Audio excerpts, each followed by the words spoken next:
I'm sorry. I was just going to say, this is non-alcoholic. So you can still curse.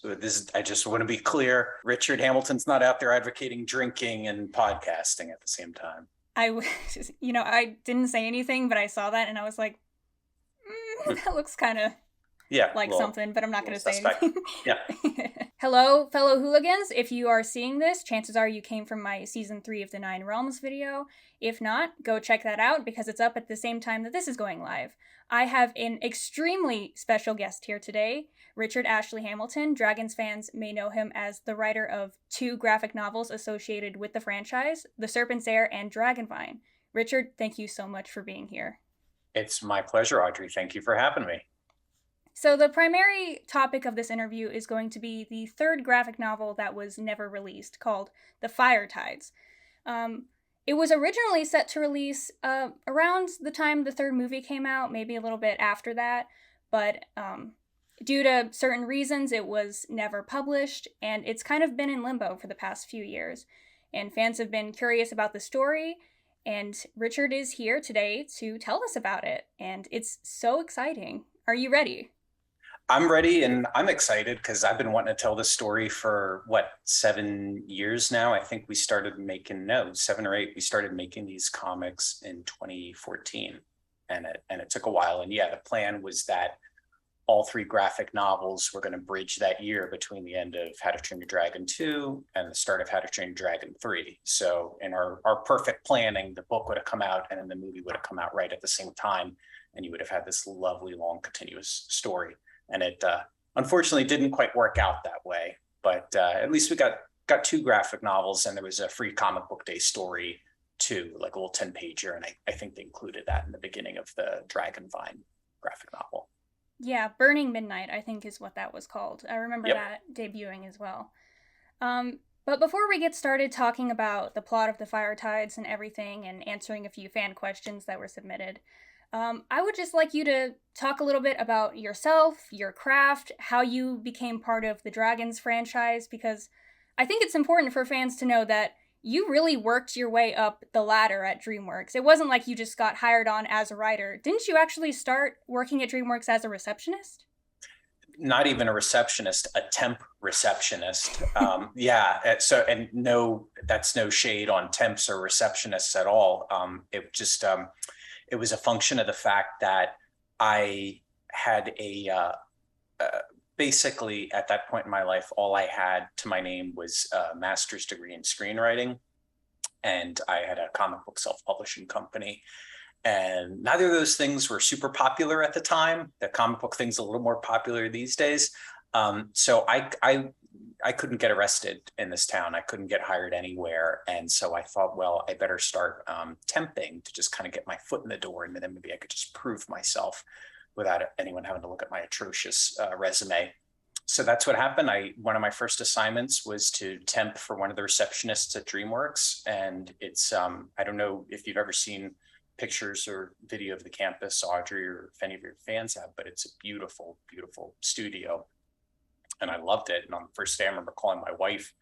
They were giving us free lunch. They have free breakfast and lunch there. And I called her. I'm like, you're not going to believe this. They're giving me free food. It's beautiful.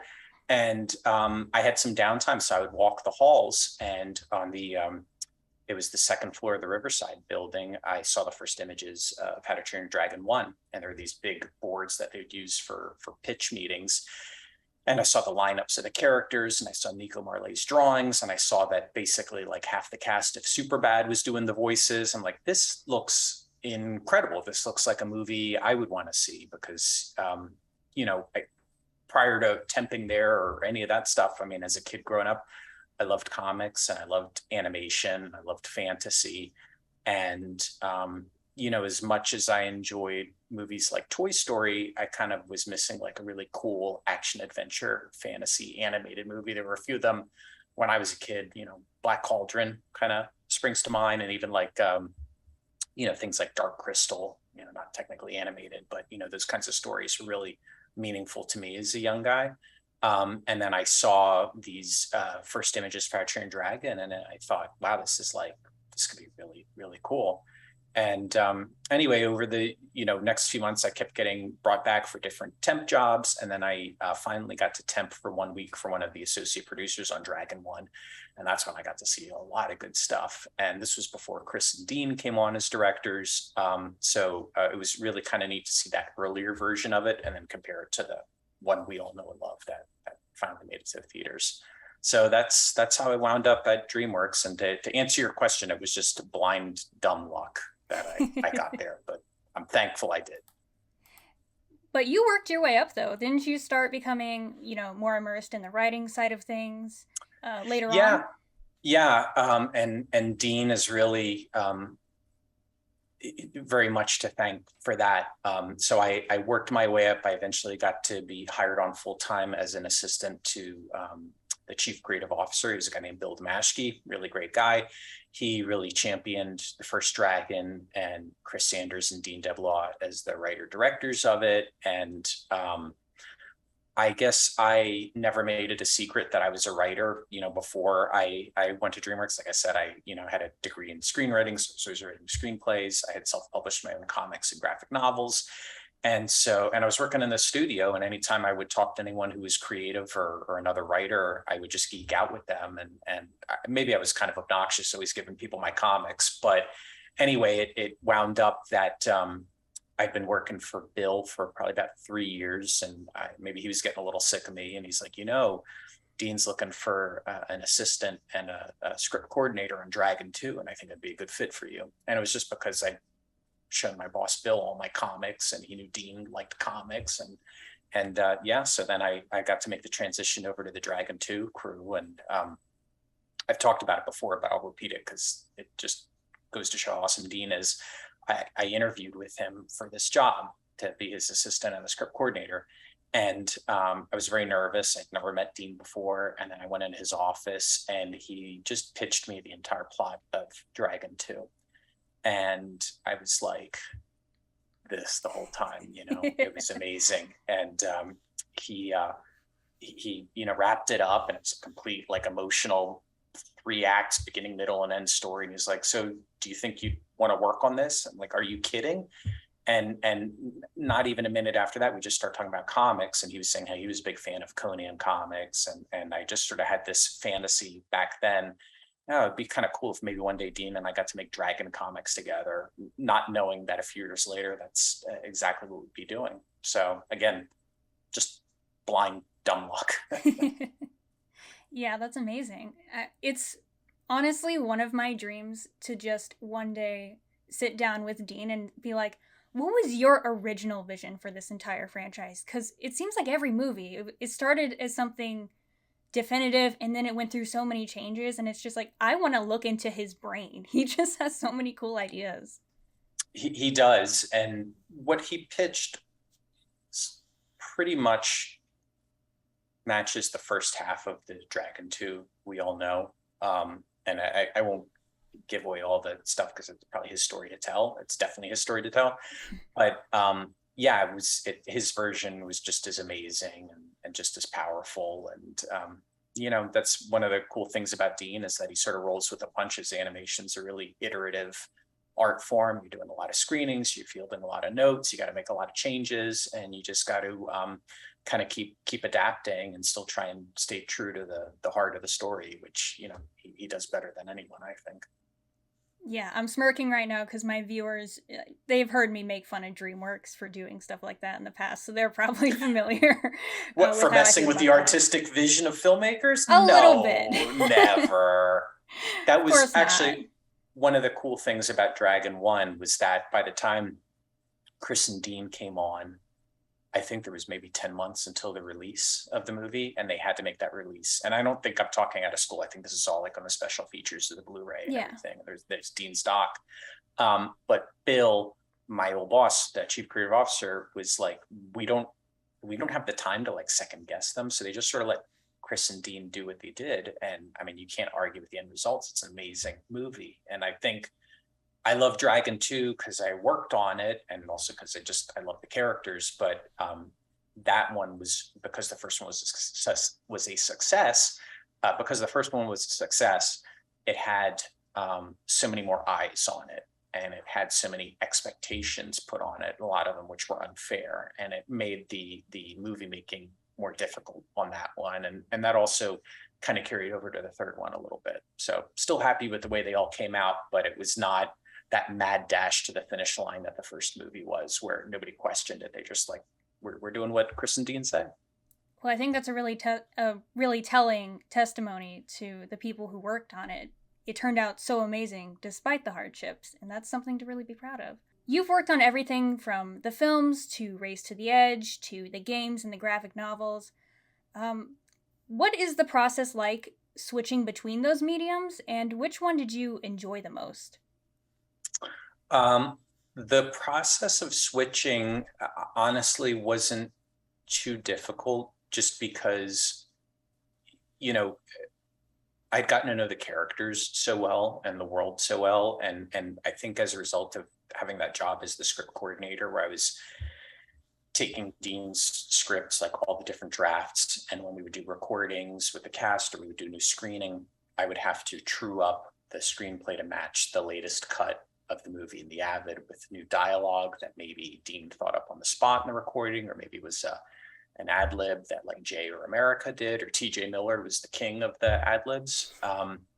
And so it just meant going through that script like literally thousands of times. And as a result, I just was super ingrained in the world and the kind of the voice of it and the spirit of it.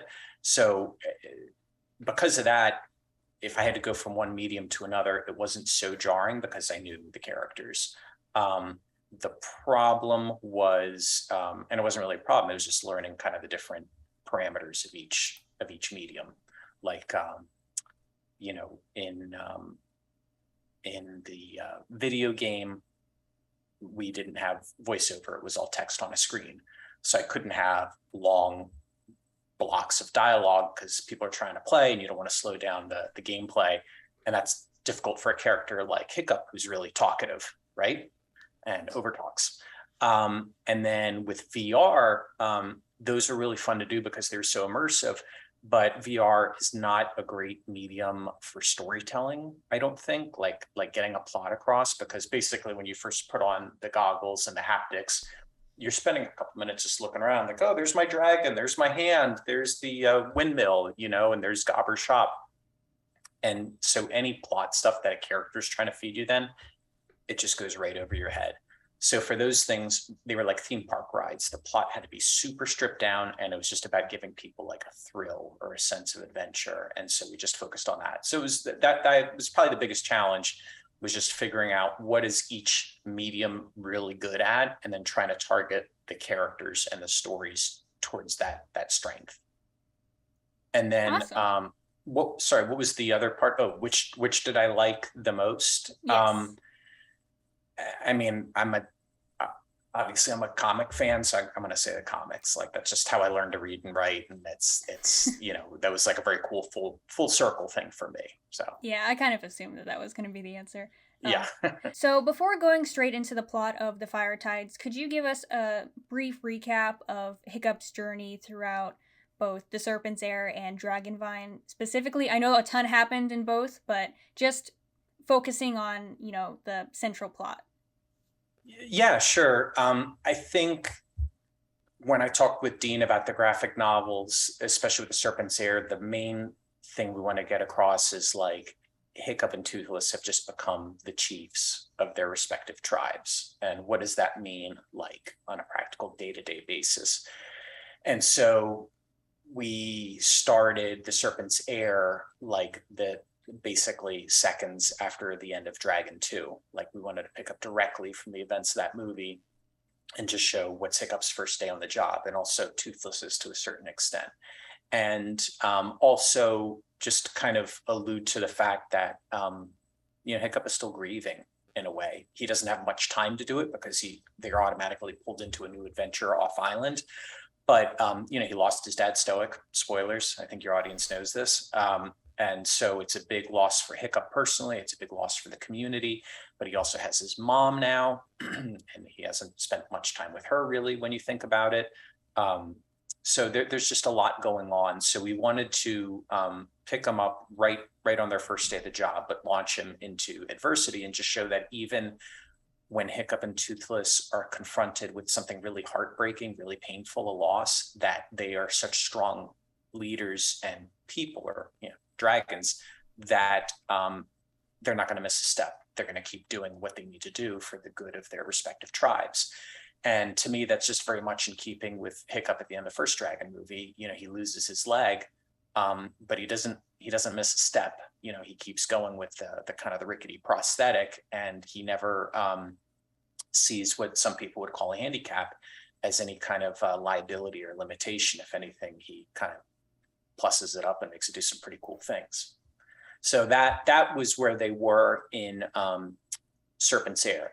Burning Midnight, we actually created before Serpent's Heir, but chronologically it takes place after Serpent's Heir and right before the start of Dragonvine. So Burning Midnight was this 10-page free comic book day story, and it was just showing our characters, all our main human characters plus Toothless, trapped in a cave. We don't quite know why. And they're all just kind of giving their reminiscences of Stoic. And again, we're sort of raising the specter of Stoic's death, and that Hiccup is still trying to find a way to grieve, but right now there's sort of more pressing things going on. And then that led into the second graphic novel, Dragonvine. And really what we were trying to show there was kind of Hiccup's first big decision as a Chief of Berk. And without spoiling the whole plot of it, by the end of it, he realizes let me back up. They've gone to another island. They've encountered a whole new breed of dragons called the Silk Spanners. They're like spider dragons. And there's this other tribe there that had been displaced by Drago Bloodfist's armies.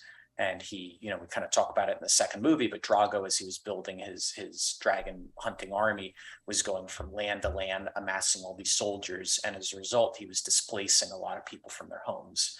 And I guess at the time of writing this, there was this really horrible refugee crisis in Syria, and it was affecting other parts of Europe and the Middle East. And so that was very much kind of took a lead from that and tried to tell that kind of story with dragons. But by the end of it, Hiccup realized we have to open Berk's borders. There are all these people who have been displaced either by dragons or people hunting dragons, and we can be a haven to all of them.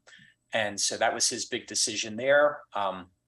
It proved to be an unpopular one, as we find out in the start of the third movie. We're setting up just how overcrowded Berk has become with dragons. But it was Hiccup trying to do what he felt was the right thing, not necessarily the popular one. And that's what a leader has to do. So that's where he was by the end of that one. And so to take us into Fire Tides, for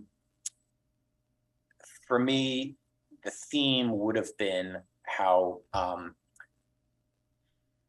sometimes things from the past come back in a lot of different ways, and you have to sometimes make peace or find closure with those things from the past before you can move forward. And it could be anything from the loss of a parent, or a relationship, or even some sort of adversary or confrontation from the past. And so we wanted Hiccup to be struggling with that. And we also, I remember talking to Dean early on about the graphic novels and just talking about what's Hiccup's faith. His parents are Vikings. They're all talking about, for the love of Thor and in Odin's name and all. So they're referencing the Norse gods. But Hiccup is kind of like a futurist and more of a scientist and more pragmatic. And so what does he feel about faith? And we just wanted to explore that a little. It wasn't going to be a big religious parable, but just, when you have so much taken from you, and when you're also blessed with these incredible gifts, like a best friend like Toothless, how do you think about the world and the universe and your place within it? And how does that impact you on a day-to-day basis? So those were the big themes going into Fire Tides. That's awesome. There's so much you could do with that. I think the end of the second movie really opens up a lot of opportunities to explore things like that. So this will be the point where I just give you the reins and you talk about the plot or the plot points of the Fire Tides. And I know fans are super excited, so take it away. The reins. I see what you did there. Very good, Audrey. So I swear that was unintentional. Yeah, sure. Yeah. The Fire Tides, I think would have had to have been our longest graphic novel, because there's a lot of story we were trying to to fit in there. But we would begin with kind of the standard shot of Berk, the helicopter shot in, but obviously static because it's a comic. And we would see the further construction of one of the new Sentinel statues out at the front. One got damaged at the end of Dragon 2. And over the course of the previous 2 graphic novels, we showed kind of the new one being built. So now it'd be almost built. So we were always, through the graphic novels, just trying to show how Berk was evolving between the second and third movies. And you would see a lot more dragons flying around there. You'd see a lot more of those new kind of dragon birdhouse structures on top of all the other stuff. It would be kind of like just before the way it looks at the start of Dragon 3. And so we would have a narration box that would say, this is Berk. And then we'd have a few other shots of the new structures kind of punching in to show you things in greater detail. The big Stoic statue is almost done. There's scaffolding around that. There's the new dragon breeds around there. And so there'd be all these other captions in those panels saying, this is, the new edition. It would all be funny, kind of very How to Train Your Dragon narration. Hiccup. Very Hiccup.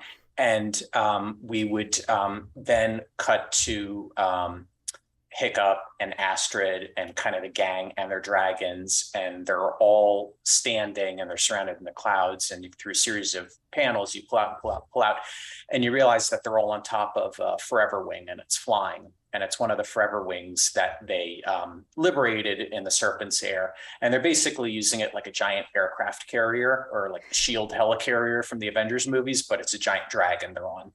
And so the narration continues, and Hiccup and Hiccstrid are next to each other, and the panels keep shifting so that Hiccup is a little more out of frame, a little more out of frame, a little more out of frame. And then you turn the page and it says, this is my story. And it was going to be entirely on Hiccstrid's face. And that's when we show you that we're doing a little bait and switch. You thought it was Hiccup narrating all along, but it's really Hiccstrid who's going to be narrating this one. And, that makes me so excited. Guys, I'm learning this story the same as you. I haven't heard this before, so I am so excited. Hiccstrid's one of my absolute favorite characters. Yeah, same. I think she's awesome, and I just really wanted to get in her head. And I think Hiccstrid has this misconception of being a difficult character to write, or somehow like no fun. And I think she is just the coolest, most complex character, and honestly is on paper far better qualified for being Chief of Berk.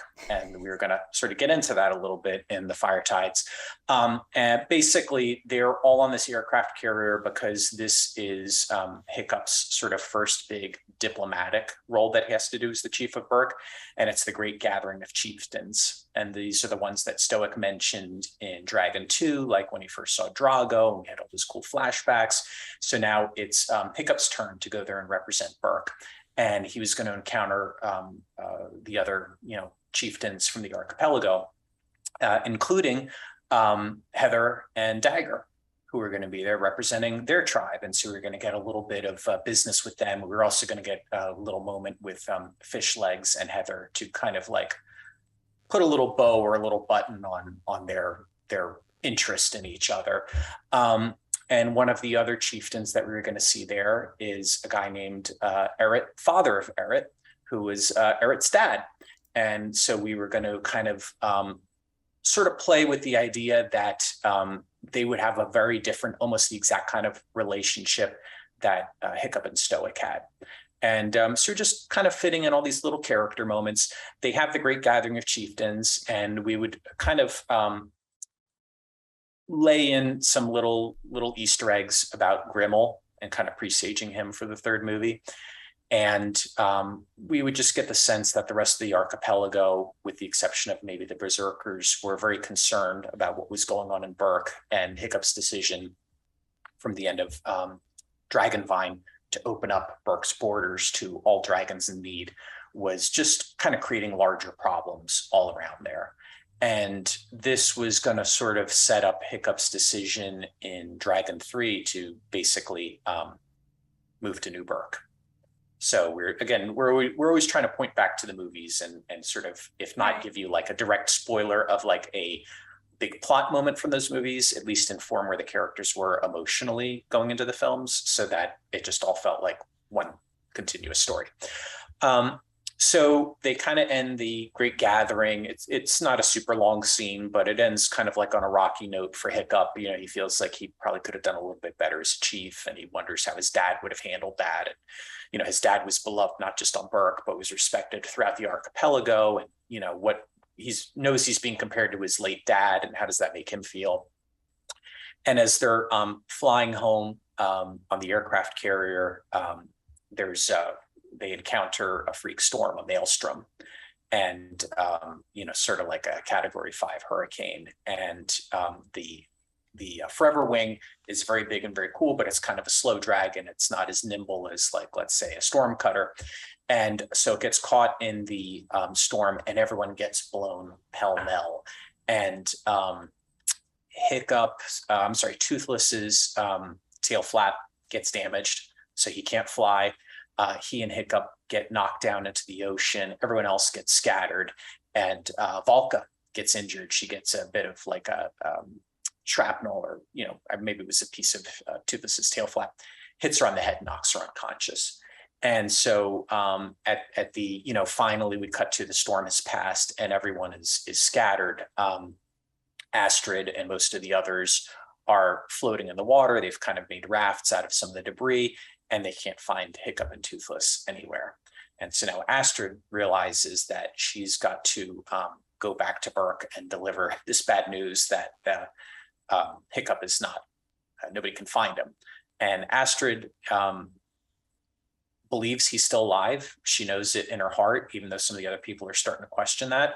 But she hasn't seen a body, and she knows how ingenious Hiccup is, and they've thought this about him before. And you know, she's got a job to do. So Eret and a couple of the tracker class dragons are going out searching for signs of Hiccup and Toothless, while Hiccstrid and some of the other delegation of dragon riders go back to Berk to kind of like figure out what are they going to do.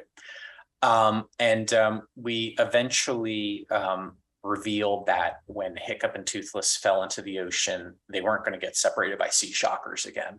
Toothless wasn't going to let that happen, and so they're holding on for dear life.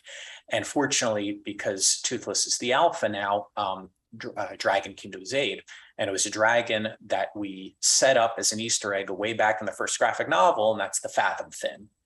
And they are in the water and they're looking around, and it almost looks like there are these little kind of white islands that are growing around them like a ring, and they're actually teeth.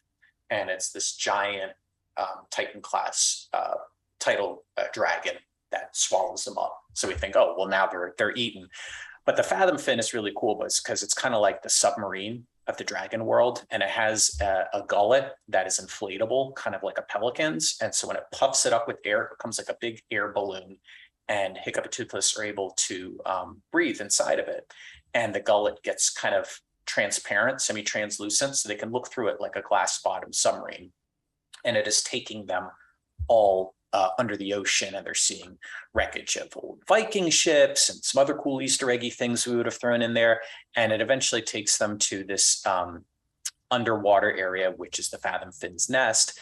And this is the sunken ruins of a Viking Atlantis-like civilization. It's a fabled island that had disappeared years and years ago, and everyone thought it was a myth, but it turns out it's real.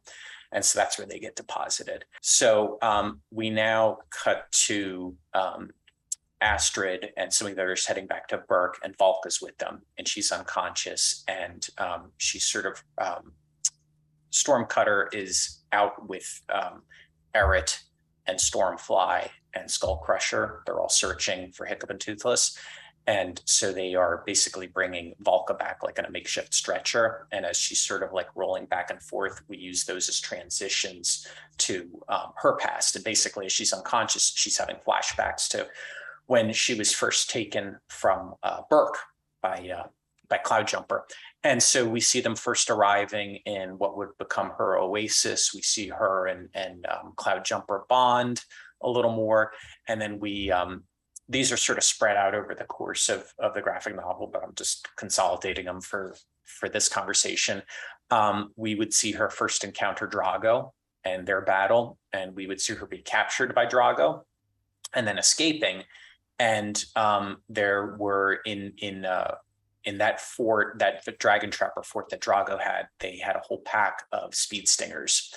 And to make her escape, Valka frees all them and basically leashes them all together like a bunch of huskies in an Iditarod. And she attaches a sled and they yank her out of there super fast, lightning speed, speed cool. stinger dragons. So that was something that I wanted to do real bad and never got the chance. So I'm glad it was going to be really fun, kind of like romp of a scene. So anyway, we're sort of cutting back and forth between these different Valka flashbacks, and also Astrid having to take care of this woman who is still largely a stranger to her. Like Hiccup and Valka had that great montage together in Dragon 2, but a lot of the other people are still a little wary of her and what's her influence on Hiccup.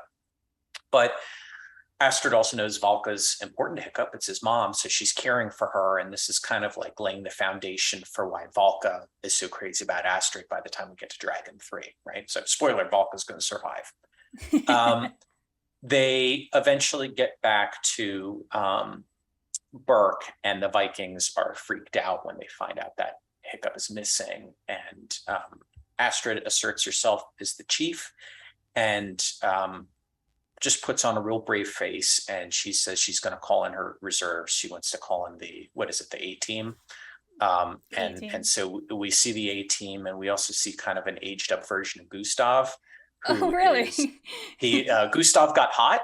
He's a stud now. He's got a cool short haircut, and he's sort of like the triathlete of the dragon worlds. He's so proficient that he has a land-based dragon, an air-based one, and a water-based one, and he can alternate between his team of dragons whenever he needs it.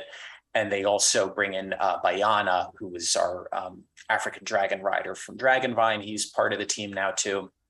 And so she's like, we need everyone. We're finding Hiccup. So everyone kind of splits up and they go in different places. Erid is still searching with the tracker dragons. Some of them go back to Valka's old oasis, which is now all iced over. And we kind of see it would be sort of like a hidden thing in the background, but we'd see the skeleton of that poor bewilderbeast there is kind of like almost like a big giant dinosaur skeleton in the background. And the guys who would go there would pick up some things that maybe got dropped in Dragon 2 and some objects that we then see characters using in Dragon 3. So we'd explain how they got those back. And it'd be kind of a cool moment. That would largely be Snotlout and Fishlegs and the twins. And I really wanted in this graphic novel to present them. They're always really funny characters, but I wanted to show that they're also really competent Vikings and good warriors and good soldiers in Astrid's army. And so we're going to kind of see like a different side of them being really capable and cool and still being ridiculous and insane like the twins always are, but just with a little more authority to them. And so all this is being intercut with Hiccup and Toothless as they are exploring these ruins, and there are air bubbles inside these ruins. So even though it's deep under the ocean, they can survive under there. And before they leave the Fathom Fin has to leave. They don't quite know why yet, but it has to go. And Hiccup collects a sample of its dragon drool, and he puts it in one of his little canisters. And Toothless, again, because his flap is broken and because they're in these close confines of these underwater ruins, he can't really fly, right? So they're exploring, and they see some basically runes, sort of like the tapestries and the petroglyphs that Hiccup saw as a boy in the Great Hall in Berk. But they're detailing the history of this civilization that collapsed. And it was basically what he finds out was that the people had lost faith in their leader, and the civilization just collapsed in on itself. And this would be sort of spread out over the story, Hiccup making this realization, but the end result of it was to get Hiccup to the point to realize like he's got a lot riding on his shoulders. He didn't necessarily want to be chief, but he is now, and he has to take it seriously, not just to take care of the people who now depend on him, all the people of Berk and the dragons of Berk, but also to maintain his dad's legacy. So that's kind of what was going on there. Complicating things a little bit, though, in the ruins, we find out that Hiccup and Toothless aren't alone under there. It turns out a few months ago, the Fathom Fin found another castaway at sea and brought this castaway back to these very same ruins. And this castaway is Drago, Bloodfist. And this is where we would finally kind of close the loop. I was literally thinking that, and I was like, there's no way. Oh my God, that's incredible. Because I remember, sorry, if I could just point out something, because like I said, I was getting super excited whenever you said that. I remember Dean in the early stages of the third movie's production saying that we're going to learn what happens with Drago in the third movie. And that kind of never happened. So I'm like, okay, he was planning something. And I was always curious what that was going to turn into, either in the third movie or in the graphic novels. And I think we just got our answer. Well, you're totally right. Drago's fate was intended for Dragon 3, but one of the notes from the studio, one of their not great notes, was like, "Oh, people don't care about Drago. Let's do a fresh start and just focus on new bad guy and a new chapter." And they were worried that Drago would bring up sad memories of Stoic and I'm not going to say anything. I promise. Well, I will.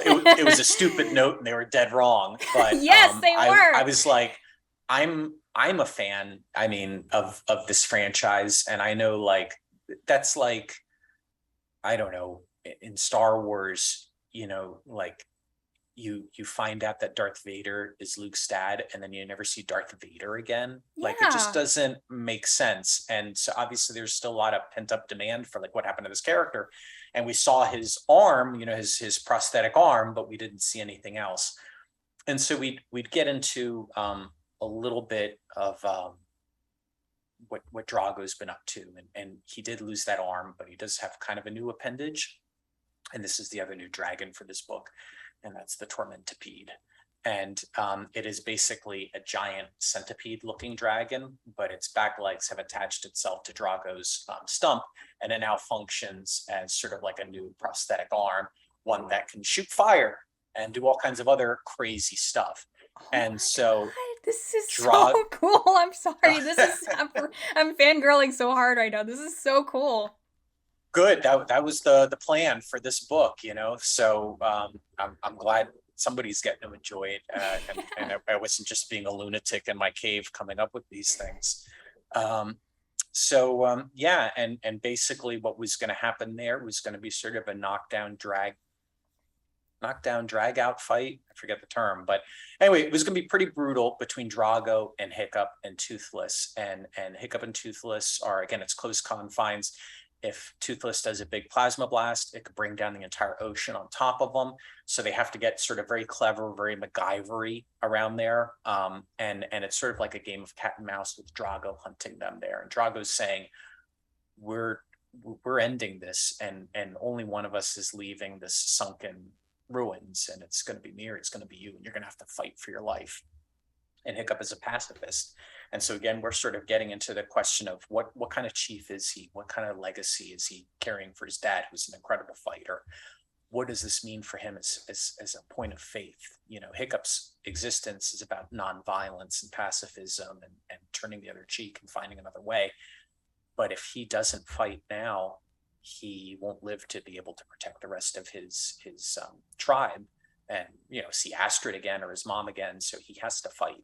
And it's not something we would have done lightly. I know in Race to the Edge, Hiccup throws a punch off camera, but we've never seen him actually have to resort to violence. And it's going to be very... I'm just getting flashbacks to Zipple Back Down, where he punches Snot out. Oh my God. Yeah. Who totally had it coming. Yeah. He did. So it's not, I should also say, all the stuff that I'm pitching you is the stuff that I would have pitched to Dean. And so, the caveat is any of these details may have changed in the final graphic novel, just like the movies changed along the way, right? But I'm just pitching you, what I would have pitched to him into Dark Horse and what I think we would have done. But it would have been a real struggle in every sense of the term for Hiccup, and it would be a really kind of dark midnight of the soul sort of thing, where he's having to examine his own capacity for violence, even in the form of self-defense, and what that means for him and his faith as as a young Viking and a young human being and a young leader. In the course of sort of this cat and mouse around the island, and the fact that Drago has this new arm that can breathe fire, Hiccup is like, I need to armor up. And his flight suit, his original one from D2, got trashed in Dragonvine. It got all gunked up with silk spanner webs. And so this is where we would see him first taking some of Toothless's scales and grinding them up and making them into a fireproof. It wouldn't be armor, but he was going to sort of wear it as camouflage. And this is where we get to the part that I know everyone is super excited about. Yes. That's right. Shirtless Hiccup. Yes. Shirtless Hiccup. We were waiting for it. Because everyone just kind of assumed it was because the comic was going to be set primarily in water, but no, he was armoring up for this big fight. That's awesome.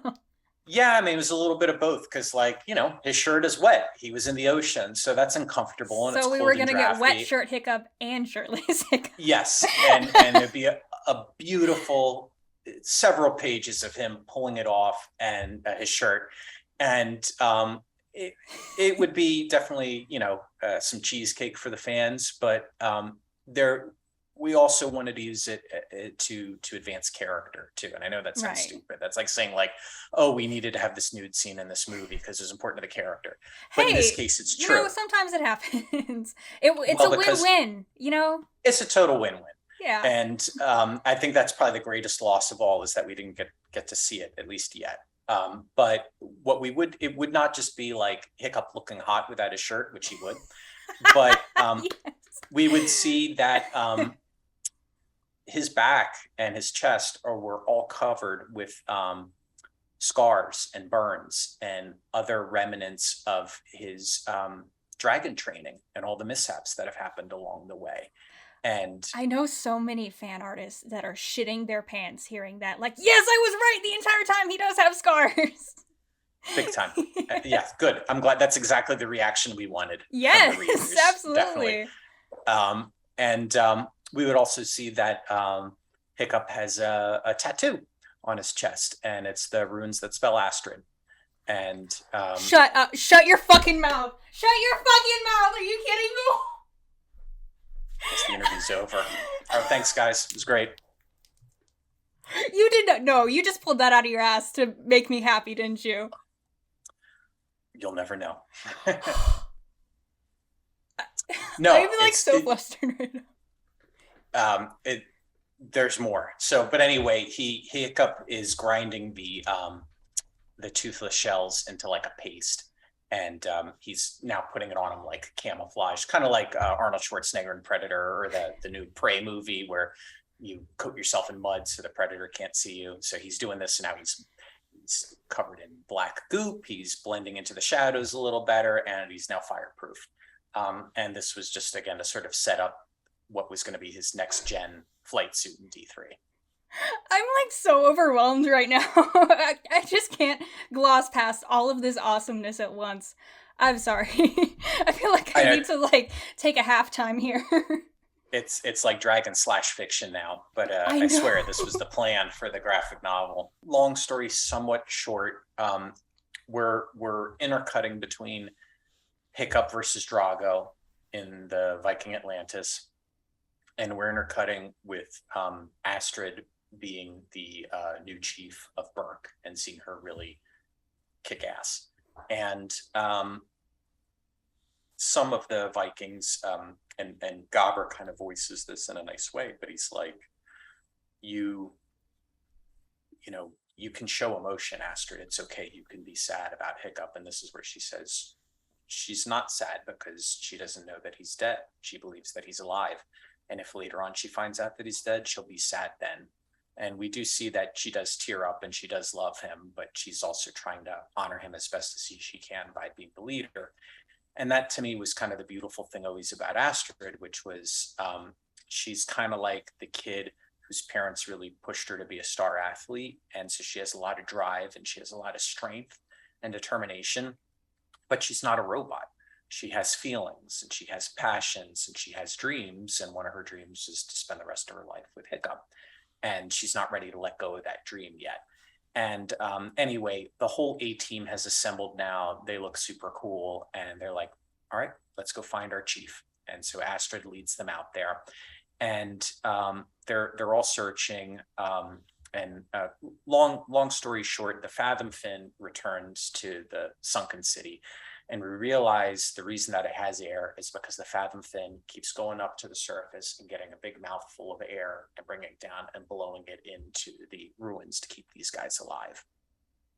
And we then find out that there's another storm, another maelstrom coming, and that is why the Fathom Fin deposited Hiccup and Toothless there rather than carrying them back to Berk or somewhere else. Like, the Fathom Fin could tell that the storm was coming. It could feel it in the currents.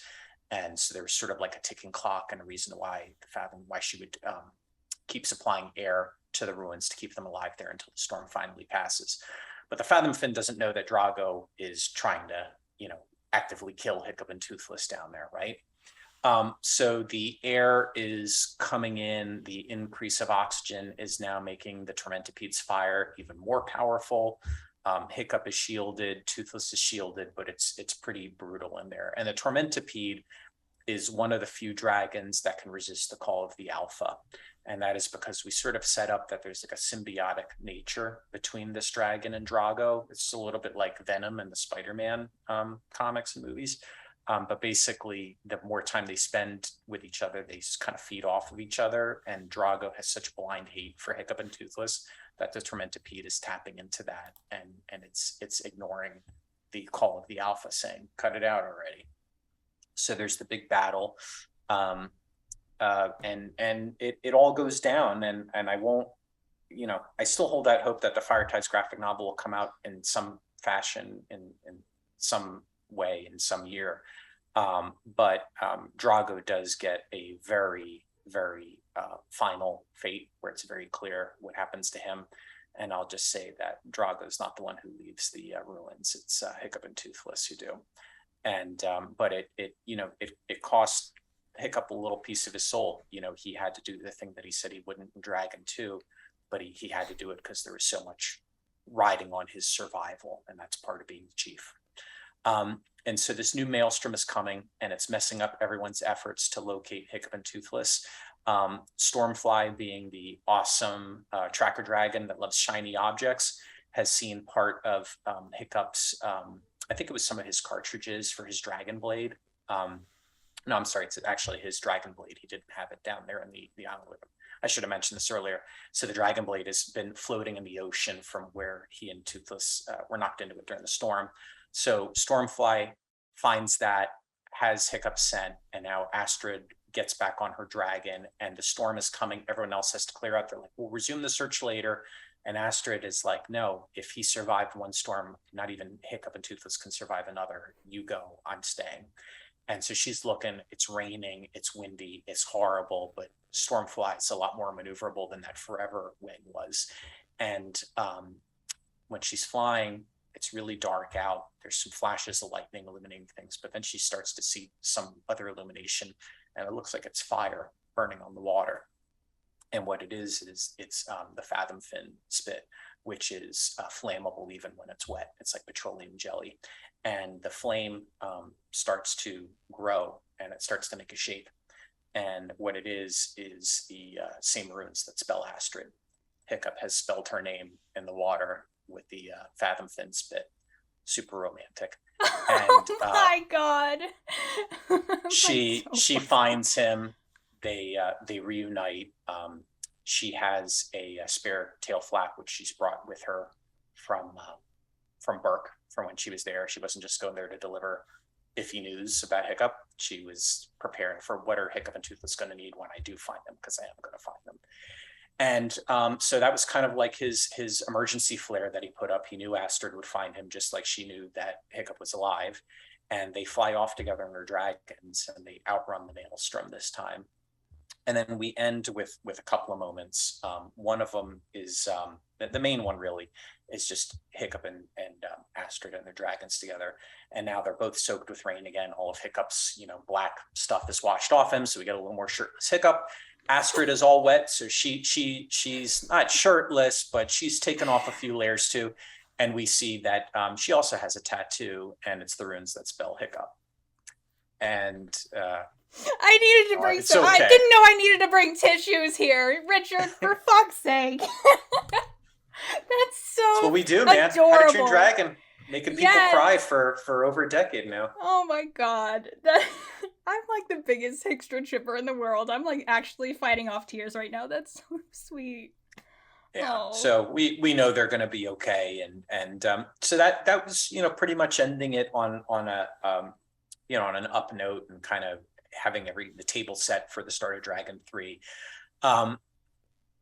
Look, we never did a third graphic novel, but at the time we didn't know that, and I had hoped that we'd maybe even get to do a fourth graphic novel or a fifth or beyond. And so there would have been one little tag at the end, and it would relate back to one of Valka's flashbacks. Oh, by the way, Valka's fine. That's the other scene. They go back to Berk, and she's okay.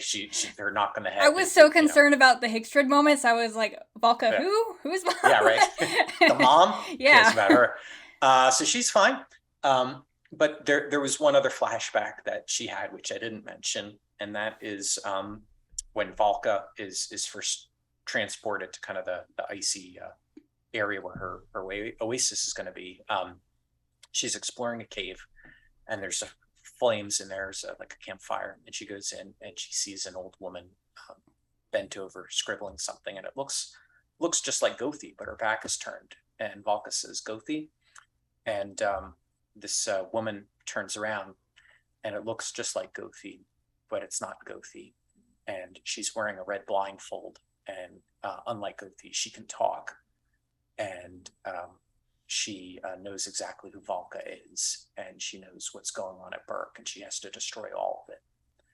And we don't know much more about that flashback. It's kind of this weird moment, and the tag of the book, if we were going to do a fourth volume, would be we're now sort of in the present, at the end of the fire tides, and there's a boat that pulls up to kind of like a rowboat that pulls up to Berk at night, and it's this character, and we find out it's actually Gothi had a twin sister, and her name is Gretel, and Gothi can't talk because she gave up her voice so that she could be sort of the wise woman of her tribe.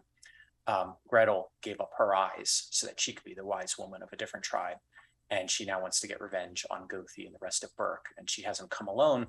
And we see all these other boats coming up, and we see all these other enemies from the Dragon franchise, including Calder from the Serpent's Heir. He survived too, although he's quite unfortunately a little disfigured now because he was trapped in flames. His dragon suit has fused with his body. He can't take it off.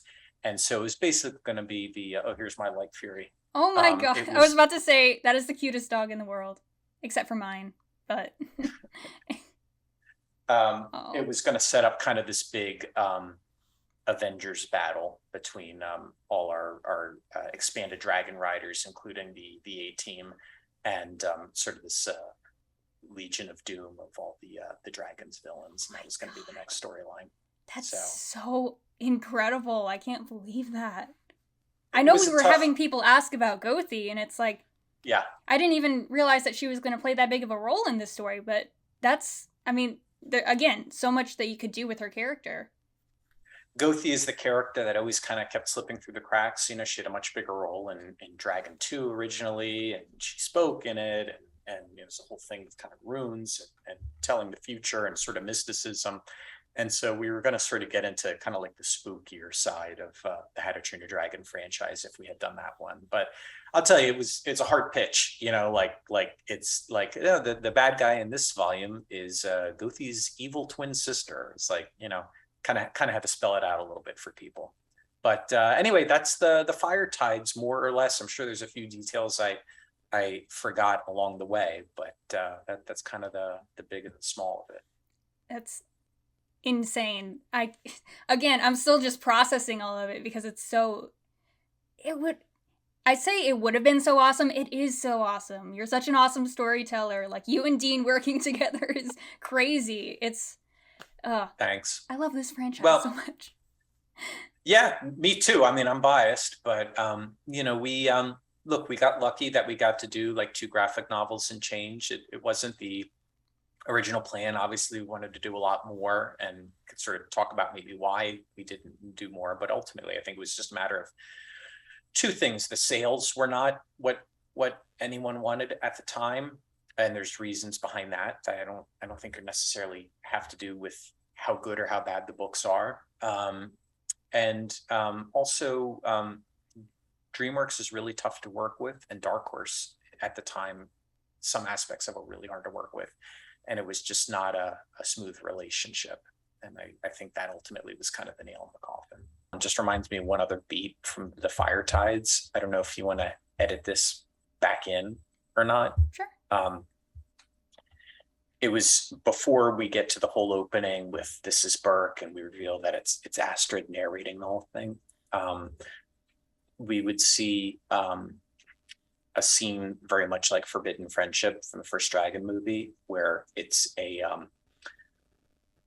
mostly in silhouette, but it's a Night Fury, only it's not toothless, and there's a young hand reaching out, but it's not Hiccup's hand, and it's a boy in another village very far from the archipelago, and it's in the Night Fury. But this Night Fury's been mistreated. We see it's all scarred. It's been trapped, and it's broken out of trapped. And behind this boy is this whole sort of village of warriors, and he's trying to tame the dragon while the rest of the village is trying to kill him. And the dragon is so freaked out, it attacks the boy, and it bites his arm. And we find out this was young Drago. And so it's a flashback explaining why he's particularly taken with Night Furies, the import that they have on him, and how he was traumatized at a really young age, and that informed his worldview now. And this would be something that he and Hiccup would unpack as they're sort of battling each other throughout the ruins of the sunken village. I'm sorry, I'm just so pissed off that DreamWorks said, no, you can't have him in the 3rd movie. That would have been so... I literally remember seeing, I don't remember if it was in a documentary or if it was something to do with like extras in the 3rd movie, but fans had found a frame of Dean standing in front of this wall with a bunch of papers behind him that talked about flashbacks and Drago and all this stuff, and it was story beats from the original narrative of the 3rd movie, I guess. And everyone's like, what happened? Not that the 3rd movie wasn't awesome, but like, you had this amazing dynamic that, like you said, you were going to build off of. And it's just, like you said, Darth Vader never shows back up in the other movies. What happened? Yeah, I mean, whether or not it was the right call to include Drago in the 3rd movie, I don't know. But I do think that among the fans, there was the expectation that at least it would be referenced in some meaningful way. And it wasn't. And I think that's where the frustration comes from for a lot of fans. And I know if Dean, had his way, it would have been different. But, DreamWorks is they're the ones that are paying for these things, and they're putting them out there, and they're the boss. And so you have to make them happy too. And it's not always a bad thing to have to address a note that you don't like at first, because sometimes it helps you find an even better alternative. I'm not saying that was the case for this, but there are other parts of the movies that are people's favorite parts, and they were born out of getting a studio note that was unwanted at the time, but that led to a whole sort of creative discovery, and you wind up with something cooler. So you never know. Yeah. I mean, that's a very optimistic way to look at it, for sure. The only reason I was laughing is because you said, if Dean had had his way, the story would have turned out much different. And I said that exact same line in my season 2 review of The Nine Realms when I was referencing, studio control over the creative people behind it. And I got so many comments like, what do you mean the story would have been different? Thank you, Richard. You just proved my point. Yeah.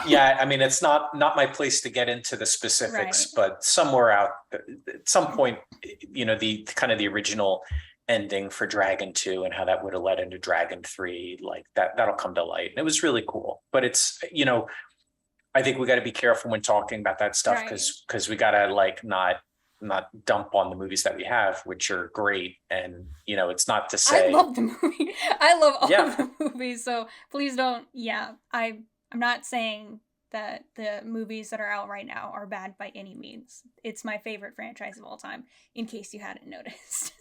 Yeah, I'm right So there with you. it's so interesting that you were talking about Valka's flashbacks, because I remember, I think he said it in multiple interviews, when Dean was talking about the third movie and wrapping up the franchise, and he was asked, if you could do a spin-off or a prequel, what would it be about?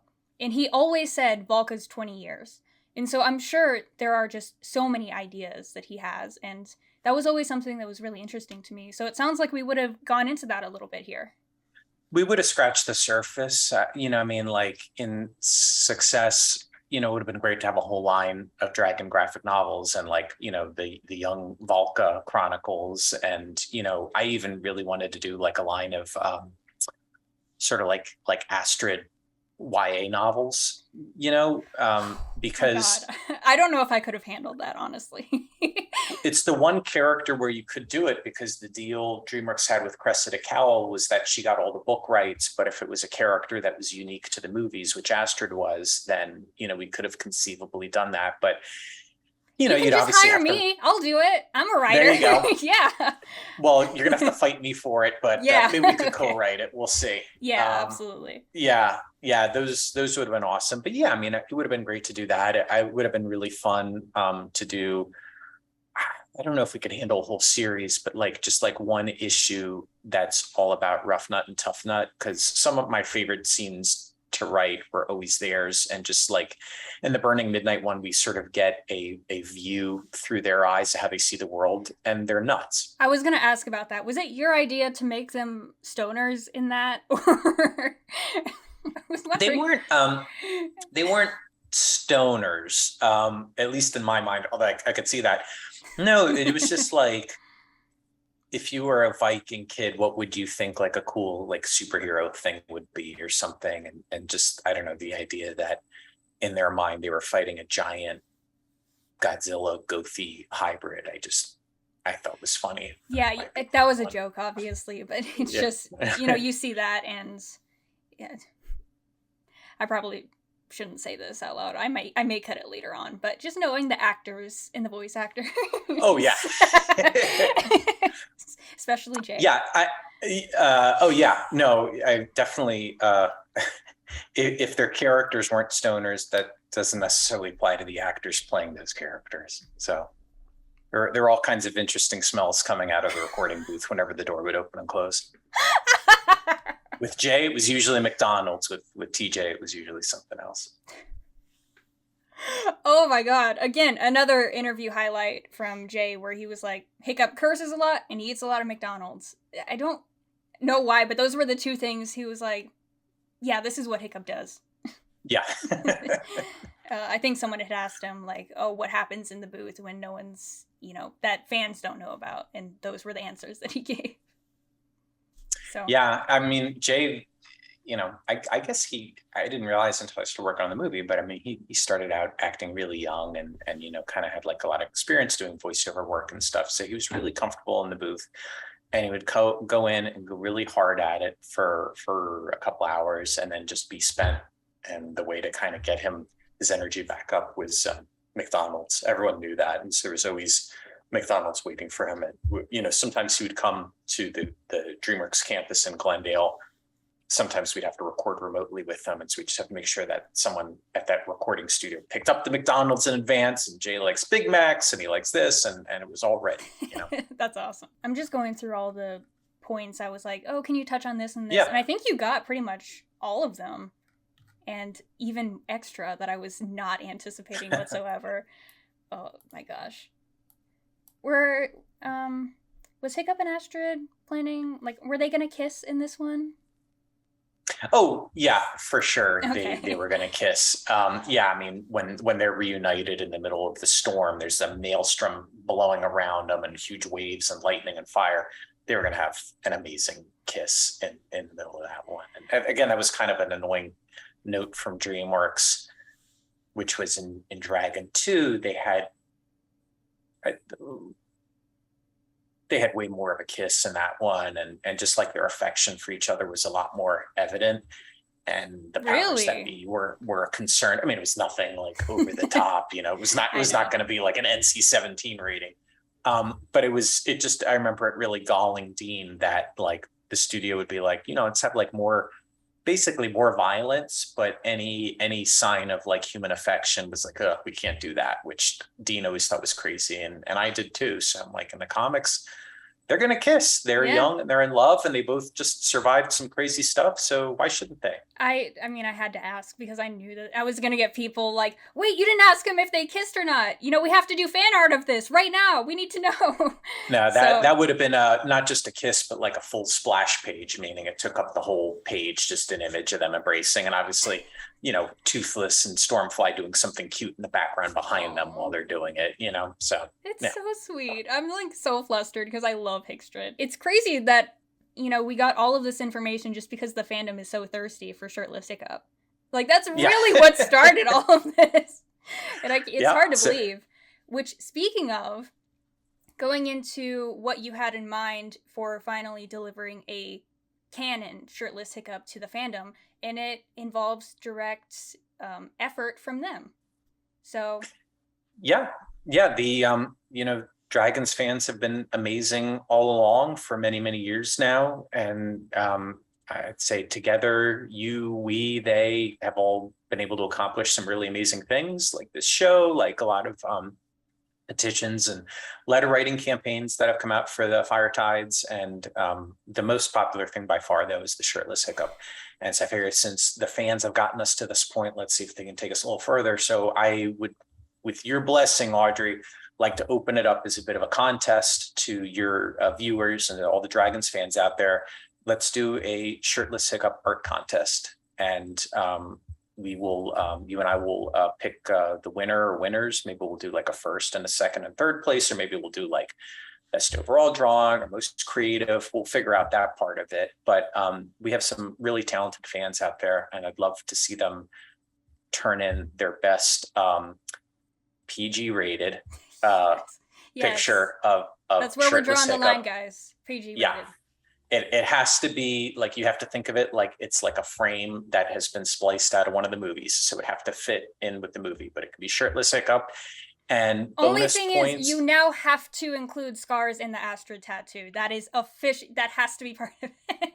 Absolutely. Yes. And the types of scar, the placement and all that, that's totally up to you guys. And if you want to add some other cool details, go for it, make it your own. All art styles from, novice to super experienced, everyone should apply and have fun with it. And, we'll have some beautiful art to share online, and who knows what wonderful things that will inspire one day. Yeah. So we're going to have a hashtag going on Twitter because that's, I think, the platform that we're most active on, and the fandom can, post the easiest and connect with each other. I think that would be the best medium to do it on. So hashtag Shirtless Hiccup, tag @RegardsRichard. That's your handle, right? Yep. Okay. @RegardsRichard on Twitter. And @AudreyGraywind. I'll put everything on the screen, including the deadline, which we have not set right now because I don't know exactly when this video is going to go out. But as long as you submit it by this deadline, we're going to pick the winner, and you actually have a prize for them if they live in the US. Correct? Yeah, and if the winner doesn't live in the US, we'll figure something out, but we will have some kind of interesting prizes for the winners. I'm not going to spoil what they are now, but they will be things that Dragon fans will like, and they'll come directly from me. So if you want a little signature or personalized message, that's all part of the deal too. You got it. Yeah, that is not to deter anyone who does not live in the US, because I personally know some amazing How to Train Your Dragon fan artists who live in other countries. There will be something for you too, I'm sure. We will make sure, because we want everyone on deck for this. So. Yeah, we're throwing this one open to the world, just like how Hiccup opened the borders of Berk. We're opening the borders for this contest. And I can't wait to see what you guys come up with. I know it's going to be great. So now we're going to get into some fan-submitted questions, just, in relation to the How to Train Your Dragon franchise and into your background working at DreamWorks. So perfect. Just going into that, we'll see what you guys came up with. Assuming that you had a good level of creative freedom when it came to writing the comics, were there any limitations to what you could include? I did, thanks to Dean, have a very good level of creative freedom. He's an awesome collaborator and trusted me a lot, which I'm very thankful for. The limitations were honestly, it's kind of strange, but it all had to do with the scale of the dragons and the cast of characters. The comics panels sort of have set sizes. And because there's such a scale difference between the human characters and the dragons, it was really difficult for artists to place them all in the same frame at the same time. In the movie, you can pan, you can tilt, you can do camera moves to incorporate everything. So it was just kind of a weird thing that we didn't think about. And then just to make in the comic, it's like, oh yeah, this is tough to fit everyone into a panel. And sort of a related problem was, not a problem, but a challenge was we had an ensemble. So it's a lot of characters. And so the editors at Dark Horse kept saying, like, anything you can do to kind of like split up the cast, or maybe we don't need to see this kind of character in this episode. Like, do we really need fish legs in this graphic novel? And I was like, yes, because fish legs is somebody's favorite character out there, and they would feel gypped if they got this comic. There's no fish legs or no tough nut or no rough nut or whatever. So, and also I love those characters and I want them in there and I like to write for them. So that's why we were doing stories sort of like in Dragonvine, where we split up the group kind of Empire Strikes Back-esque way, had some characters stay with the Silk Spanners, some other characters go off island. And that's why we were kind of splitting up everyone with the Maelstrom for a little bit, so that we wouldn't have to do big crowd scenes in the comics. They're really labor intensive things to draw. Awesome.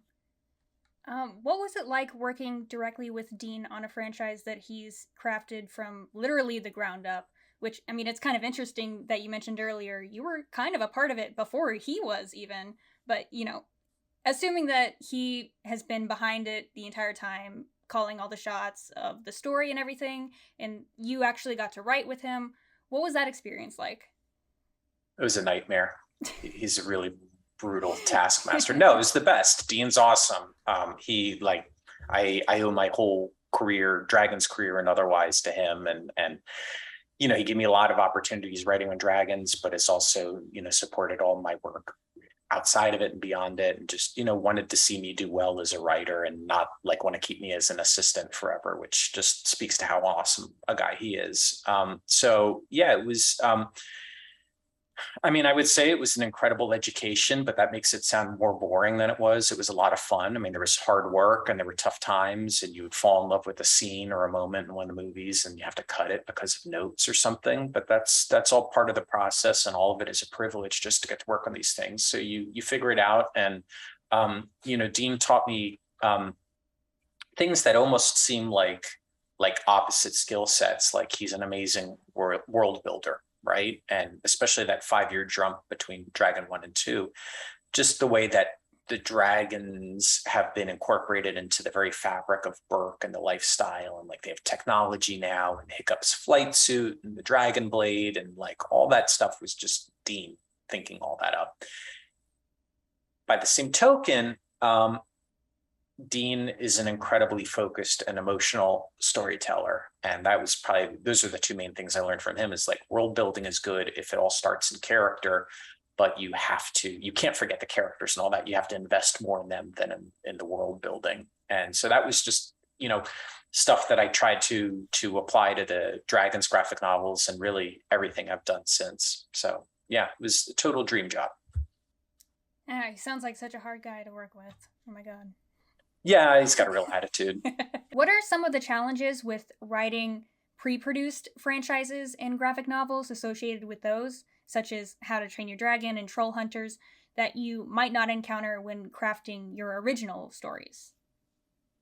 Yeah, honestly, it's notes again. When you're writing someone else's IP, like, I don't own the characters, and even things that I create, like if it's a dragon or a human character, and even if they make toys out of them, I don't see anything from that. I just get paid my rate to write the thing, and that's it.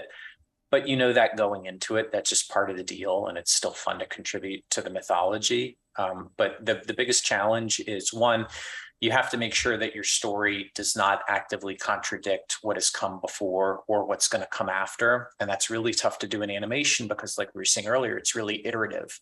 And so you may not know what the final plot of the third movie is going to be as you're writing the graphic novels that are supposed to lead into it. So you just sort of have to walk that in between the raindrops of the plot beats and find that story that is not going to contradict the movie at worst, and at best will actually help support it. And so that's, I wouldn't say it's a problem. It's just a unique challenge and a fun one. When you're doing your own thing, create your own thing, you don't have to get all those notes from anyone else. But again, that could be a problem too, because my first idea as a writer may not be the best idea. And so I actively seek out editors and producers who will challenge me, not in a jerk way, but will like actually, if something doesn't sit right with them or they bump against it, they'll question it, and that gets us to have a conversation. And again, you might get one of those happy creative discoveries that I wouldn't find on my own. I only find from that great creative tension with a partner. Awesome. Yeah, that kind of goes into the second part of that question, which is, did you feel any pressure whenever you were tasked with writing these characters that are so beloved by millions and millions of people and already kind of predetermined? No pressure. I mean, if anything, I felt really empowered, especially by Dean, because I know, all the fans love Dean. I've never met a dragon fan that doesn't love Dean. Everyone loves Dean, even if you haven't seen the movies. He's a great guy. Tell him I said hi. I felt like, will do. She says hi. No. Yeah, thank you. Yeah. Getting his blessing, like to do the comics in particular, like really gave me a creative free reign, to go back to one of the other questions. And China's kind of gave me the sense of like, if he's got my back, then I'm going to be okay. And if I come up with a story idea that's a little wonky, he'll maybe challenge that a little bit and keep me on the right track. So I felt good about it. I also knew that, in any fandom, there are people who are just going to hate things no matter what, and they're going to hate things just because they're different or it doesn't match their own headcanon. I get it. Comic book fan, I know from angry fandom, but that's just all part of it. And you cannot write to the angry fans because you'll never come up with anything new. You'll just tell the same thing over and over again. So you got to take those chances. Sometimes they work, sometimes they don't. But I think as long as you keep trying, ultimately the story is going to grow. And that's what we all really want as fans, right? Yeah, absolutely. I really need to take that to heart when reviewing the Nine Realms. Oh my gosh. Just saying. So, what's your personal favorite aspect of all, or each, if you'd rather be specific, the How to Train Your Dragon graphic novels that you worked on? Oh, that's a good question.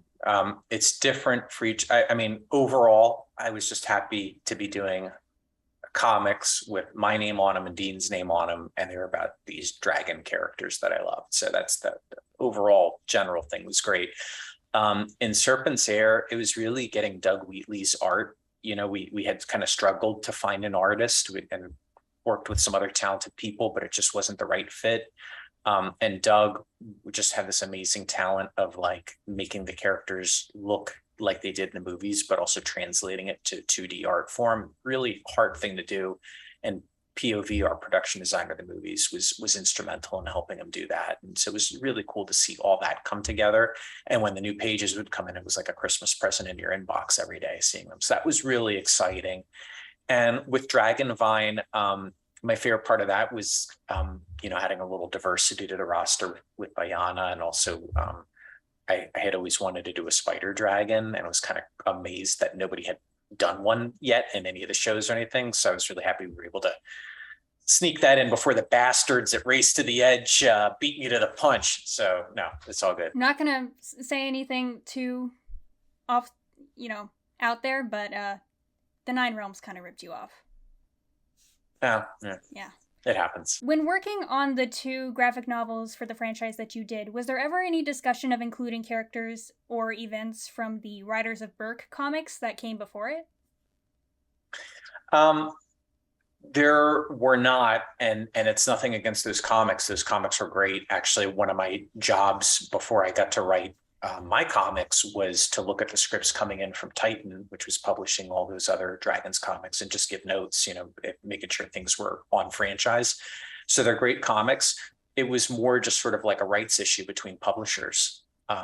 Those were published by Titan, and Dark Horse was doing these ones. So there sort of was a little bit of a firewall between them, but they're great books. Yeah, we were just curious because I know that those are favorites for a lot of fans. When thinking over all of your years working at DreamWorks with the How to Train Your Dragon crew, is there a single fond or potentially hilarious story that comes to mind? Let's see.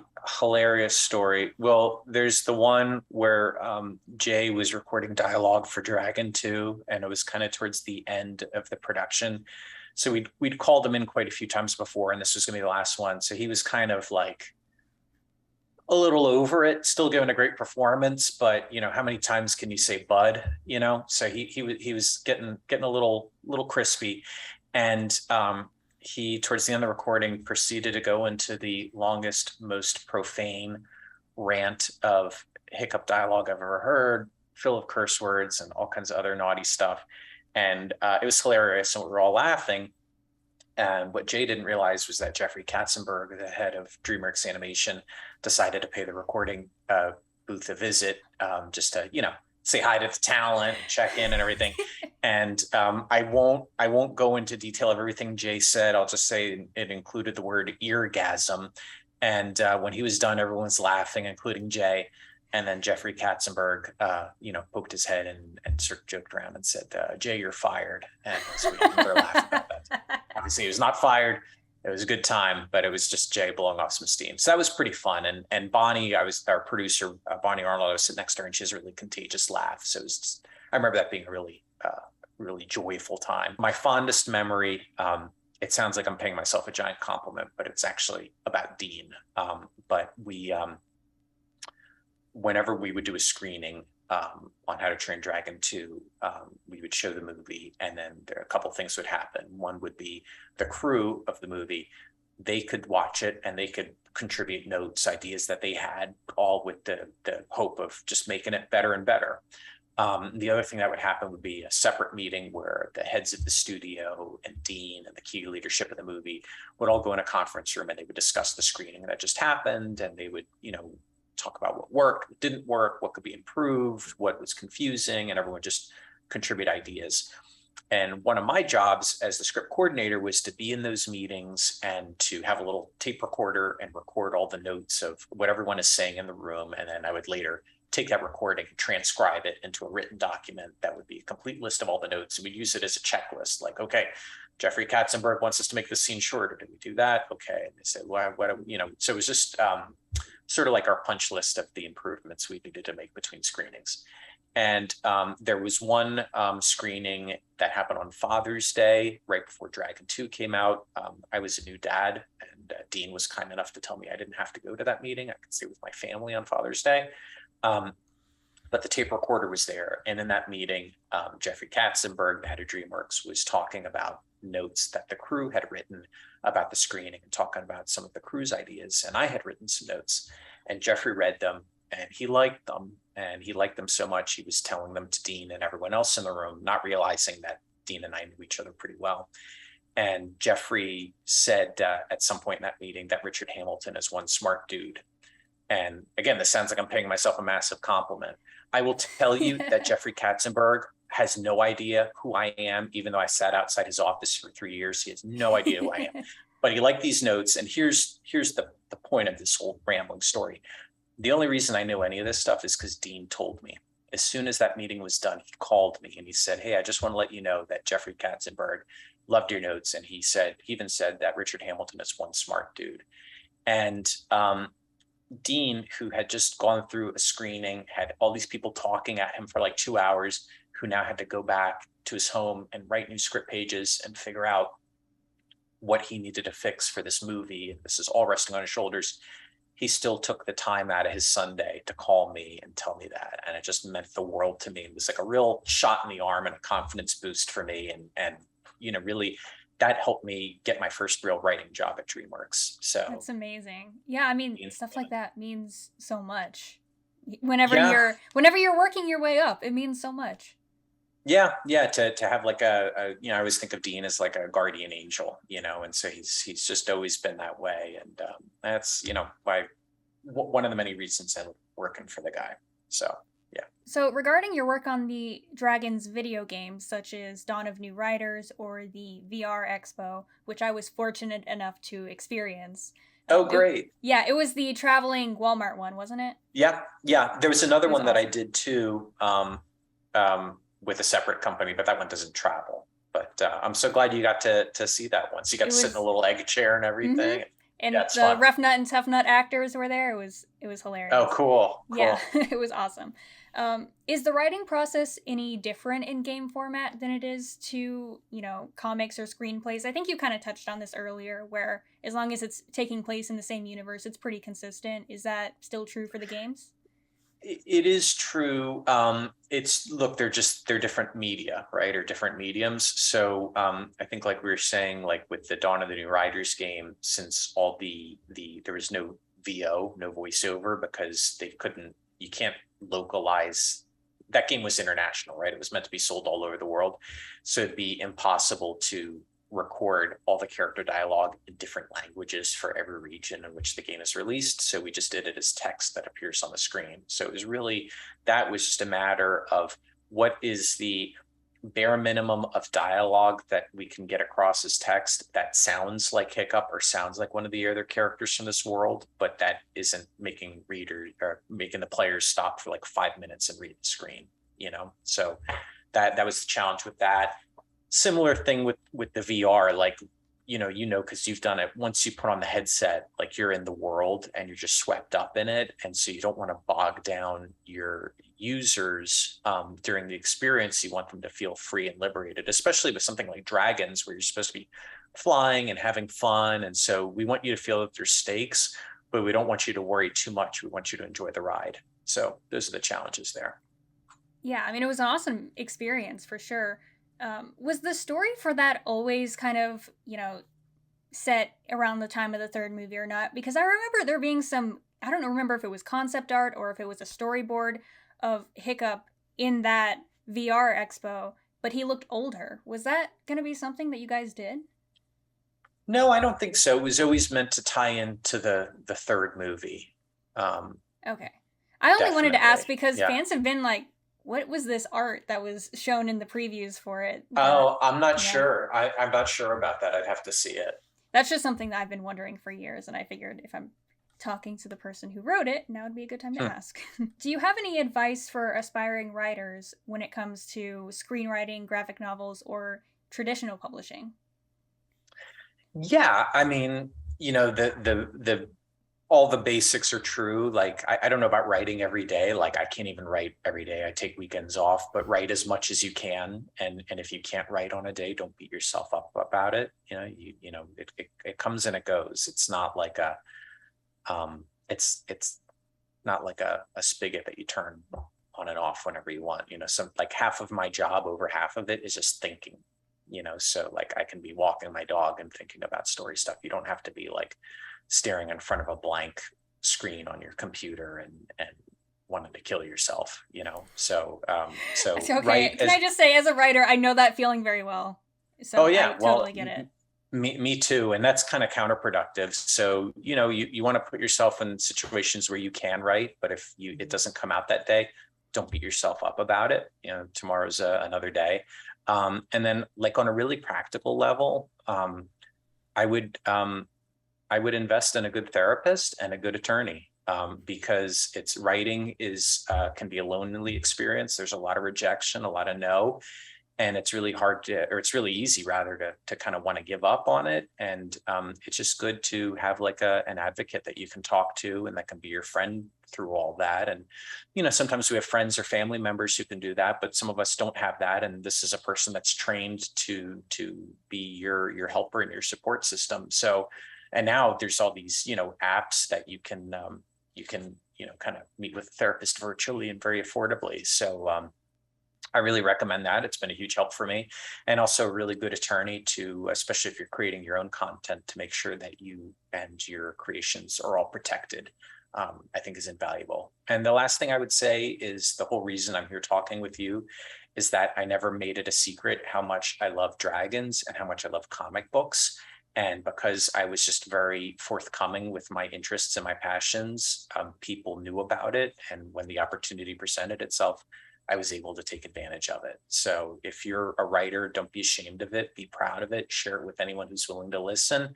And you never know, they might give you your big break that you need. You kind of already answered this question earlier, but when it comes to fans who are still advocating for getting the Fire Tides released, with hashtags on Twitter, I know that Ari was a big help, and she continues to be. She actually reached out to me before she started the campaign and was like, hey, I saw your video and I really want to help out. Can we do this? And I'm like, yes, let's do everything we can. And now I'm sitting here talking to you. Given that it's been years and it's unclear whether or not the Fire Tides is going to see publication ever, do you think it's important that fans continue to advocate for that? Or is this video and explanation kind of the pseudo end to the Fire Tides? Well, I don't think it's the end. Look, I'm just sort of a hopeful person by nature, and I also feel like that's the spirit of the entire franchise as I know it, and I think as most of us know it. I don't think anyone should give up. Like I was saying, the whole reason I had my writing career is because I was just very front and center with people about what I'm interested in, what I'm passionate about. So if you're passionate about seeing the Fire Tides be made into an actual graphic novel you can hold in your hands, then I would say keep it up. But I think, we may want to sort of rethink the way we go about that, because I'm not even sure Dark Horse Comics has the DreamWorks license anymore. So it may be more of a question of finding out who has the graphic novel rights now, if anyone, and if they don't, are there other publishers out there who might be willing to, take on the comic? I mean, you can even, a lot of publishers will crowdfund their books now, and if enough comics fans, so if there's a publisher out there that gets the How to Train Your Dragon graphic novel rights, and enough fans show up on like Kickstarter or another platform called Zoop, and they pre-order a copy, then the book will get made. But you have to have enough people, showing up and forking over the money to make it, and then you have to be patient for it to get made. That's where you guys come in. That's right. So, yeah.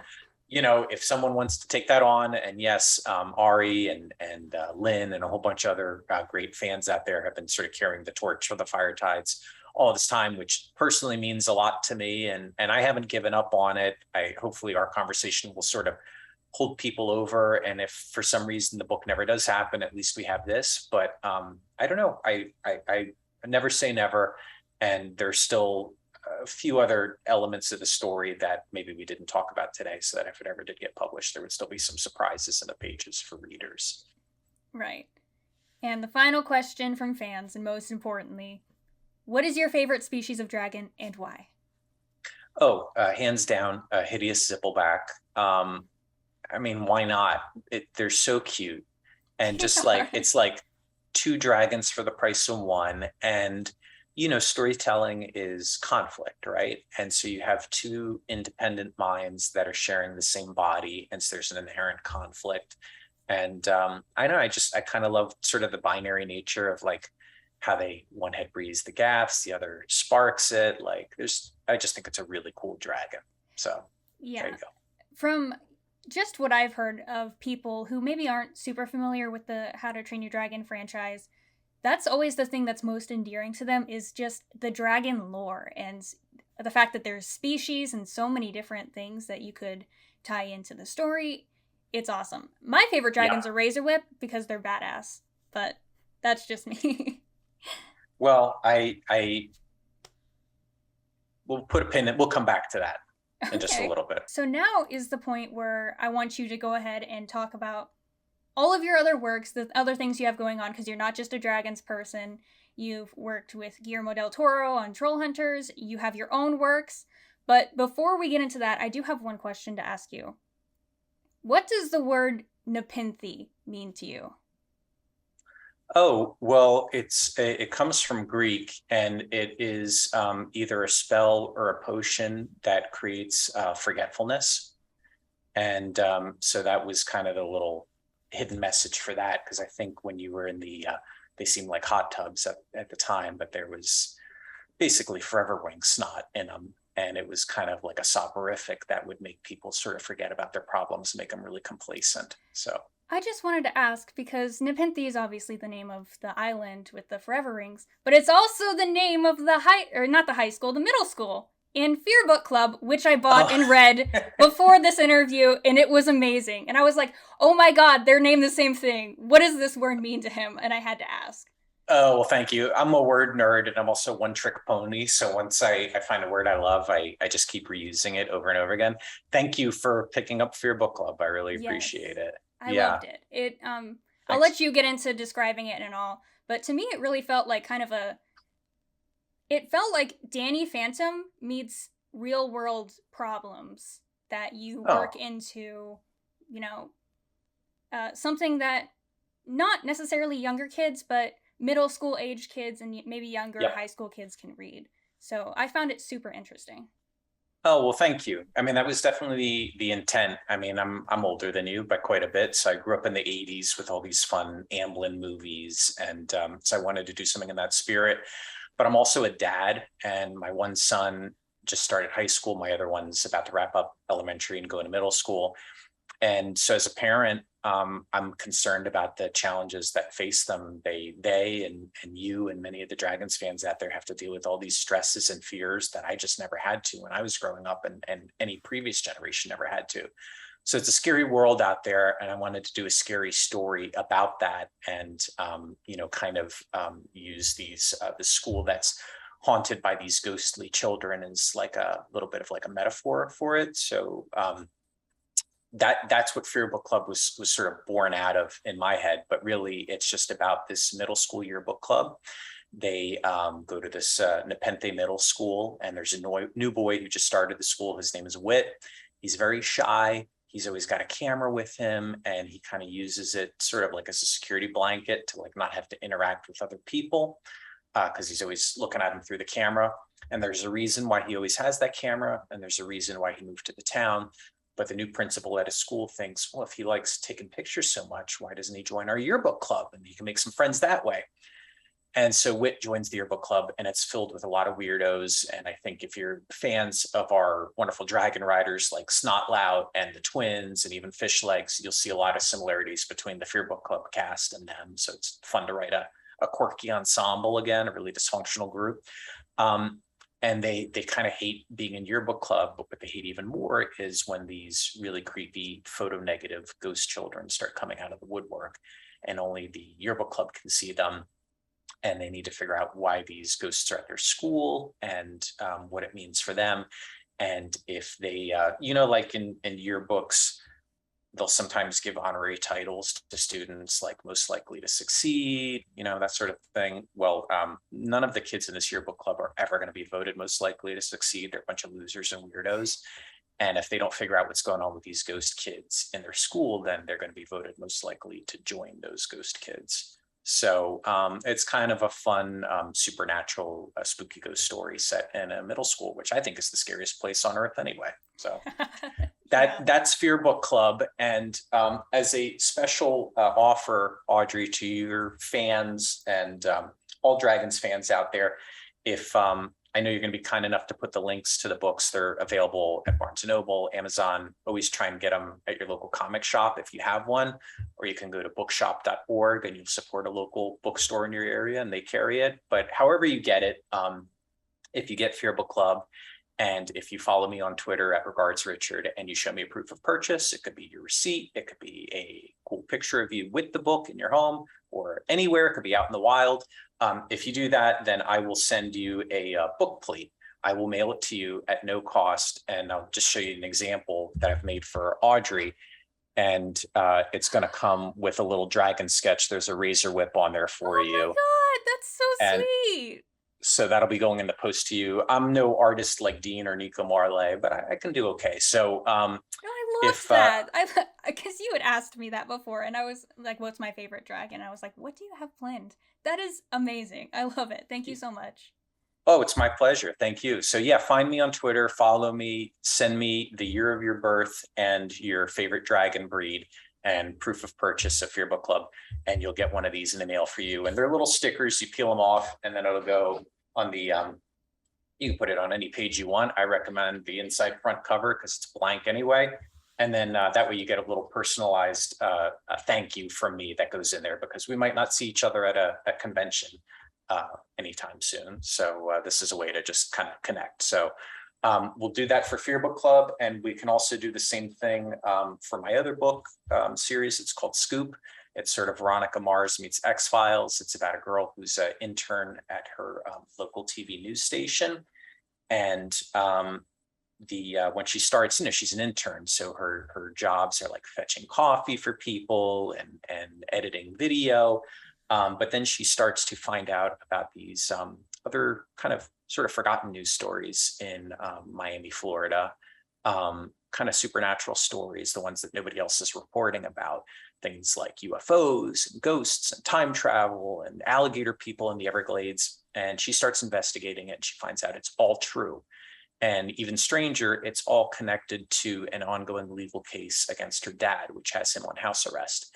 And so if she can expose all this supernatural stuff that's going on in South Florida, she'll clear her dad's name and she'll have her happy childhood back again. And so that one's called Scoop. And there's 2 volumes of that out right now. This is the most recent one. And our first volume, there's even a rare variant cover that exists out there, kind of hard to find, but it was done by Jisoo Kim, who's the artist on the DreamWorks Press Dragons app, which people loved, those very few who ever found it out there. So she's an amazing artist, and there's this rare variant cover. And same thing, if you purchase the books and you find and follow me on Twitter and show me a proof of purchase, I'll send you a book plate for that, a different Scoop themed one. And again, it's just another way for me to thank you guys, not only for checking out some of my new stuff, but also just being very kind and supportive through my whole Dragons writing career. That's going to pretty much cover everything that we wanted to go over today. Richard, thank you so much for coming on and talking about the Fire Tides. Fans have been so excited to learn about it over the past 4 years now. It's been just kind of on the shelf.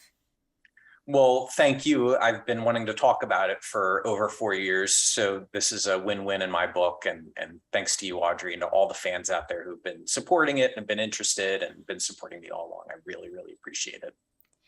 Yeah, it was so fun to hear it from you. Like I said, I was hearing it for the first time also, so all of my reactions were totally genuine. So much to work off of, and so exciting with the fan competition as well. I know a lot of people are going to be invested in that. I'm not an artist. I know you said that you're not a visual artist either. I totally get it. So, yeah, we're leaving it up to the fan artists. Other than that, please check out my other videos. My 9 Realms Season 3 review should be up at the same time this goes up, and I'll see you in the next video.